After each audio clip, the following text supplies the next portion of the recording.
কাঁচপুরে জামায়াত নেতাকে ফুলের তোড়া দিলেন হিন্দু নেতা। মোহাম্মদ রাজিবুল হাসানের তথ্য ও চিত্রে বিস্তারিত। নারায়ণগঞ্জ ৩ আসনের জামায়াতে ইসলামী মনোনীত সংসদ সদস্য পদপ্রার্থী প্রিন্সিপাল ড. ইকবাল হোসেন ভূঁইয়াকে ফুলের তোড়া দিয়ে শুভেচ্ছা জানান হিন্দু নেতা গোবিন্দ।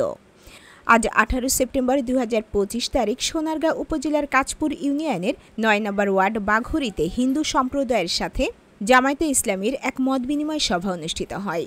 সেখানে উপস্থিত ছিলেন সোনারগাঁ থানা উত্তরের জামায়াতের আমির মোহাম্মদ ইসাক মিয়া সহ কাঁচপুর ইউনিয়ন ও ৯ নম্বর ওয়ার্ডের জামায়াতের নেতৃবৃন্দ এবং হিন্দু সম্প্রদায়ের নেতৃস্থানীয় ব্যক্তিবর্গ।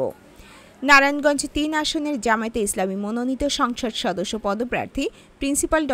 ইকবাল হোসেন ভূঁইয়া উক্ত সভায় উপস্থিত থাকার কথা থাকলেও উপজেলা নির্বাহী অফিসার হঠাৎ জরুরি মিটিং ডাকার কারণে তিনি সভায় সশরীরে উপস্থিত না থাকার কারণ ভিডিও কলের মাধ্যমে হিন্দু নেতার সাথে ব্যাখ্যা করেন।